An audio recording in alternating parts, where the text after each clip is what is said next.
In this video, I'll show you how to add a YouTube node in N8n and use it to create a playlist. This is a quick and simple workflow setup that can save you time if you want to automate playlist creation inside your N8n automation flow. If you find this tutorial helpful, make sure to hit the like button and subscribe for more easy N8n tutorials just like this. Now let's get started. First, open your N8n workflow and go to the Nodes panel. This is where you can search for and add new nodes to your automation. In the search bar, type YouTube. Once you see the YouTube node, click on it to add it to your workflow.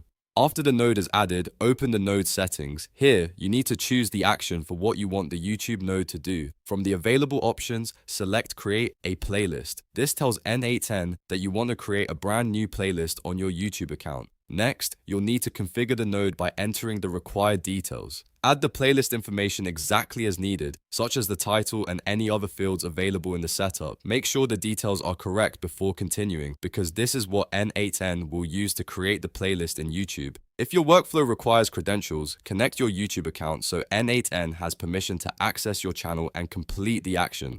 Once everything is filled in, review the configuration one more time to make sure the node is set to create the playlist with the right information. Then save the node and run the workflow to test it. If everything is configured correctly, N8n will create the YouTube playlist automatically. And that's it.